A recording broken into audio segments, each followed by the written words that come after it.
इसमें मुख्य हाथ है एनटीए का जो अध्यक्ष है, वो इनका दलाल है, इनका मुखबिर है। और केमिस्ट्री बायोलॉजी क्या होता है, और उन लोगों के 720 में से 720 नंबर आते हैं। देश की शिक्षा नीति को जब आप आलू की मंडी बनाओगे ना, तब यही हाल होगा। सीधा बोल दो ना आप कि इस देश को दिवालिया करके छोड़ेंगे, श्रीलंका बना के छोड़ेंगे। अंगूठा छाप आदमी को पहले जो आदमी पहले पेट्रोलियम मंत्री था, उसको पेट्रोल डीजल के भाव का पता था, ठीक है, और आज उसको शिक्षा की मंडी 70 पेपर लीक हो गए। तुम कहाँ हो? ऐसे जो फर्जी डॉक्टर बनाने की विधि है ना, ये अपने देश के लोगों के लिए बड़ा नुकसानदायक है। आने वाले पढ़ नहीं पाए, जो 30 लाख देगा वो नीट का पेपर क्वालिफाई करेगा। प्रधानमंत्री पे कतई भरोसा नहीं, उनकी बीवी को उन पे भरोसा नहीं। हम तो जनता है। ये पता कैसे लगा कि 1563 बच्चों ने नकल की?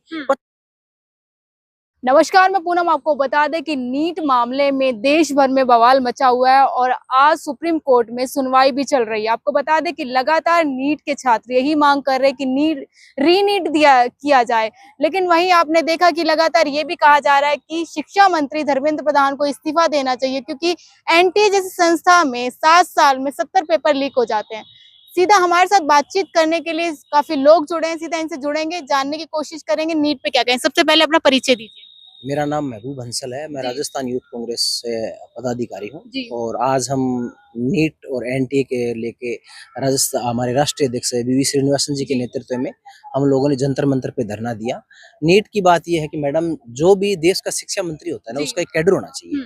भाई, आप एक पिता है तो पिता का धर्म आपका बनता है घर पे राशन लेके आना, और आप शिक्षा मंत्री है तो आपकी क्वालिफिकेशन होनी चाहिए, ठीक है। देश का प्रधानमंत्री है, वो महिलाओं के लिए कानून बनाता है, महिलाओं की सुरक्षा करेंगे। भैया, खुद की महिला की सुरक्षा कर नहीं पाए, कौन सी महिलाओं की सुरक्षा कर रहे हो? तुम महिलाओं के लिए कानून बना रहे हो, उनको तलाक का कानून बना रहे हो, उन महिलाओं के लिए मुकदमे के लिए, दहेज के लिए कानून बना रहे हो। तुम्हारी महिला के लिए आज तक तुमने नहीं बनाया। तुम्हारी बीवी थी, उसको छोड़ के तुम आ गए। पर्सनल मुद्दा हो गया। पर्सनल क्या होता है मैडम? राहुल गांधी और सोनिया जी के बारे में बार बाला पप्पू, ये पर्सनल मुद्दे नहीं है। कैसी बात? नीट 25 लाख बच्चों ने भारत में नीट का एग्जाम अटेम्प्ट किया है, और आपने उसमें से ये बोला है कि 1563 बच्चे ही नकल कर पाए हैं। आप इतने ब्रह्म ज्ञानी कब हो गए कि आपको एक एक बच्चे का ज्ञान पड़ गया कि इसने नकल की है? आपने ये नहीं बताया कि भाजपा का एक कार्यकर्ता हरियाणा में, जिसका बीजेपी का ब्लॉक अध्यक्ष है, संघ संचालन है वो, और उसका खुद का स्कूल है, और उसके स्कूल में एग्जाम सेंटर रखा जाता है, पेपर वहां आउट किया जाता है, और उस पेपर को आउट करके प्रत्येक बच्चे से 30 लाख रुपए लिए जाते हैं। पटना में लिए जाते हैं, झारखंड में लिए जाते हैं, हरियाणा में लिए जाते हैं, और इसके अलावा गोवा में लिए जाते हैं। तो भैया, सीबीआई जांच तो चल रही है, नीट के जांच चल रही है, लेकिन नीट का एग्जाम तो वो तो लीक तो हो गया ना। जांच चल रही है तो उसको कैंसिल करो। आपको पता तो लग गया 1563 ने नकल की है। लेकिन काफी बच्चे ये कह रहे हैं कि नहीं, रद्द होना चाहिए, जिनके अच्छे मार्क्स आए वो मना कर रहे हैं। लेकिन इनको ये पता कैसे लगा कि 1563 बच्चों ने नकल की? 25 लाख में से पता नहीं कितने लोगों ने नकल की है। और अगर पेपर लीक हुआ है ना, अगर कोई बात लीक होती है, अगर कोई पॉलिसी लीक होती है, तो वो कोई कभी निर्धारित लोगों तक नहीं रहती है। अगर कोई न्यूज आप चलाते हो ना, तो आपको पता है क्या 10 ही लोग देखेंगे उसको तो मैं किसी को व्हाट्सएप कर दूंगा, तो उसको पता नहीं कितने हजार लोग देखेंगे। तो इनको या तो पूरा पेपर कैंसिल करना चाहिए, और अगर ये नस्ल 2024-25 का नीट में जो नस्ल नीट का एग्जाम देके जिन फर्जी लोगों को, जो मेडिकल स्टोर पे नौकरी कर रहे हैं और जिनको ये पता नहीं कि फिजिक्स, केमिस्ट्री, बायोलॉजी क्या होता है, और उन लोगों के 720 में से 720 नंबर आते हैं, और जब नीट को दोबारा नीट करवाते हैं 1563 बच्चों का, तो 800 बच्चे एग्जाम देने नहीं आते, क्योंकि उनको पता लग गया कि आपकी पोत सामने आएगा, आपका पुलिंदा एकदम सामने आएगा, क्योंकि उन्होंने नकल करके 2-2 दिन पहले स्कूलों में, धर्मशालाओं में, होटल लेके किराए पे उनको आंसर सीट है वो रटाई गई थी। लेकिन ये कहा जा रहा है ना कि तेजस्वी यादव के पीए का हाथ है। मैडम, आप किसी का नाम ले लो, सिस्टम को चलाने वाले कौन है पहले ये बताओ? और एनटीए का अध्यक्ष किसने बनाया था? आप ये न्यूज मेरे से बाइट ले रहे हो ना, ये बाइट आप ले रहे हो मेरे से। अब आप कहोगे मैंने तो कांग्रेस के कार्यालय में बनाई, इसमें कांग्रेस का हाथ है, तो आप कांग्रेस को बदनाम करने का अपने सर पे हांडी नहीं पुराना चाहते आप लोग। तो इसमें मुख्य हाथ है एनटीए का जो अध्यक्ष है, वो इनका दलाल है, इनका मुखबिर है। और जो बिहार में जो वैकेंसी हुई थी एसएससी की, वो भी गुजरात का था। पेपर कहाँ बने? गुजरात में। अरे भाई, गुजराती भैया ही दलाली कर करके भाग रहे हैं, कोई और स्टेट के आदमी नहीं है जो पैसे लेके भागे। अम्बानी। तो एनटीए जैसी संस्था पे क्या लग रहा है, विश्वास नहीं किया जा सकता? विश्वास के लायक ही नहीं बची। जो माँ अपने बेटे को दूध में जहर पिला के देती है, उस माँ का विश्वास करेंगे? तो एनटीए में जितने फर्जी डॉक्टर 2024-25 में तैयार होंगे, आज के 6 साल बाद यही डॉक्टर हमारा इलाज करेंगे, हमारे बेटे का, बहू का, माता का, पिता का। इनको इंजेक्शन लगाने तक का पता नहीं, इन्होंने स्टडी की नहीं, और ये लोग हमारे बच्चों को मारेंगे। देश का भविष्य। अगर कोरोना में क्या हालात हुए थे अपने, कोरोना में क्या हुआ था, अर्थ्या मतलब डेड बॉडी तिर रही थी, और मोदी जी क्या कर रहे थे कि हम लोग कोरोना में बचाव कर रहे हैं। बचाव नहीं कर रहे थे, आप लोग एक ही काम कर रहे थे कि जितने मर रहे हैं उनको इकट्ठा करो और गंगा में बहाओ। लेकिन सत्ता पक्ष ये कहता है कि नीट के मुद्दे पे राहुल गांधी छात्रों को भड़काने का काम कर रहे हैं। छात्रों को भड़काना चाहिए। राहुल गांधी कोई किसी सामाजिक लड़ाई है क्या, उग्र आंदोलन करवा रहे हैं क्या?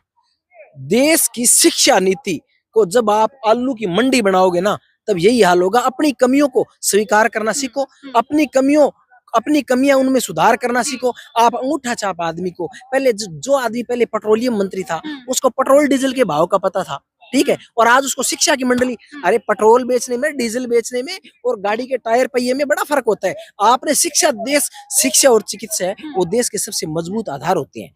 और शिक्षा मंत्री लगातार ये कह रहे हैं ना कि जो भी दोषी है उस पे कार्रवाई होगी। तुमने की तो नहीं ना, चल तो रही है ना कार्रवाई चल रही है, पेपर तुम लोग कैंसिल करोगे नहीं, तो तुम लोग ये है कि वो 30-30 लाख रुपए आए हैं बैकडोर एंट्री से, उनको पचाने का काम करोगे। तुम्हारा उन्होंने खुद बोला है कि मेरे भी बच्चे, मुझे भी दुख हुआ है जिन बच्चों के साथ ऐसा हुआ है। आपका तो मकसद यही है कि जिस तरह अंबानी अडानी को आप लोग पनपा रहे हो ना, उस तरीके से आप अपने जो गरीब दलित अल्पसंख्यक लोगों के बच्चे हैं, वो ये मनुवादी सोच की जो नीति है ना, उनको लागू करने का प्रयास किया जा रहा है कि गरीबों के बच्चे पढ़ नहीं पाए, जो 30 लाख देगा वो नीट का पेपर क्वालिफाई करेगा, और धीरे धीरे ये परंपरा बन जाएगी। जैसे इन्होंने लगातार आपने देखा कि राजस्थान में भी पेपर लीक हुए थे, तब आपने इतना मुद्दा नहीं उठाया था पेपर लीक का। राजस्थान एक स्टेट है, पर्टिकुलर एक स्टेट है, और नीट पूरे इंडिया का है। पेपर लीक तो हुआ था ना। मैं ये नहीं कह रहा पेपर लीक हुआ होगा, मुझे उससे कोई लेना देना नहीं, लेकिन एक पेपर लीक होना और 70 पेपर लीक होने में बहुत फर्क है। राजस्थान में एक पेपर लीक हुआ, उनको गिरफ्तार कर लिया गया, आपको पता है ना इस बात का?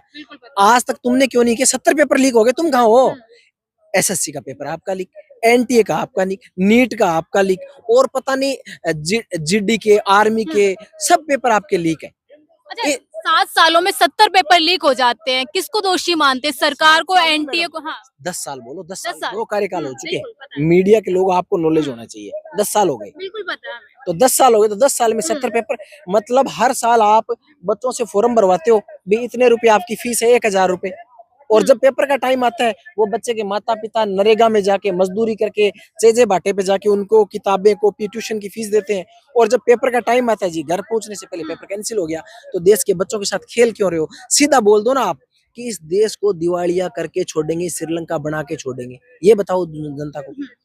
सीजीआई चंद्रचूड़ के अध्यक्षता में सुनवाई हो रही, क्या लग रहा है किसकी तरफ फैसला आएगा? क्या देखो, सुप्रीम कोर्ट के जज जो फैसला करते हैं, सुप्रीम कोर्ट जो फैसला करते हैं वो देश के हित में फैसला होता है। अगर सुप्रीम कोर्ट उसको कैंसिल करता है तो उनका वो निजी फैसला है, वो देश हित में माने या छात्र हित में माने। अगर वो कैंसिल नहीं करते कि भी काउंसलिंग का टाइम धीरे धीरे जा रहे हैं, क्योंकि अगर आज पेपर का टाइम शेड्यूल दोबारा लेते हैं तो कम से कम 30 दिन का टाइम देना पड़ेगा, कम से कम, अधिकतम 45 दिन का टाइम दिया जाता है, तो 45 दिन का मतलब हो गया 15 अगस्त के बाद, ठीक है, 30 अगस्त तक तो काउंसलिंग का टाइम सारा निकल जाएगा, जबकि रेयरली में जून से काउंसलिंग स्टार्ट हो जाती है नीट की। जो भी फैसला आएगा उसको मानेंगे आप लोग? जो सुप्रीम कोर्ट को चैलेंज कौन करता है? सुप्रीम कोर्ट फैसला देगा, वो मेरे पे, आपके लिए, किसी पर्टिकुलर व्यक्ति के लिए नहीं देंगे। लेकिन ये जो देश में आज जो ये नई परंपरा डाली जा रही है ना, फर्जी लोगों को डॉक्टर बनाने वाली, हम ये नहीं कहते कि इस नीट को आप लोग अपने तरीके से कर लो, लेकिन हमारा जो कहने का मकसद है कि ये जो फर्जी डॉक्टर बनाने की विधि है ना, ये अपने देश के लोगों के लिए बड़ा नुकसानदायक है। आने वाले 5 साल बाद कोई अपना माता पिता, बुजुर्ग कोई बीमार होगा ना, उसको दिखाने जाएंगे ना, तो इनको कैनुला लगानी नहीं आती, इनको इंजेक्शन लगाना नहीं आता, इनको कैनुला वापस निकालनी नहीं आती, वो डॉक्टर बनेंगे। तो इसका मतलब क्या है मैडम, आप बताइए? क्या लग रहा है देश के प्रधानमंत्री पर भरोसा है? देश के प्रधानमंत्री पे कतई भरोसा नहीं, उनकी बीवी को उन पे भरोसा नहीं, हम तो जनता है। इन देश के प्रधानमंत्री पे देश के अंधभक्तों को ही भरोसा है। अच्छा। जैसे बंदर को उस पौधे पे भरोसा है कि मैं चढ़ जाऊंगा, बाकी पौधे को भरोसा नहीं कि ये तेरे पत्ते तोड़े बिना नीचे उतर जाएगा। चलिए, देखिए, हमने सीधा नीट के मुद्दे पर चर्चा की थी। आपने सुना कि लगातार ये कह रहे हैं कि देश के प्रधानमंत्री को एक्शन लेना चाहिए, क्योंकि 7 सालों में 70 पेपर लीक हुए हैं। लगातार पेपर लीक का मामला सामने आ रहा है कि आज सुप्रीम कोर्ट में सुनवाई है। देखना ये होगा कि सुप्रीम कोर्ट का फैसला किस तरफ आता है। मैं पूनम, आप देखते हैं डिजिटल न्यूज नेटवर्क।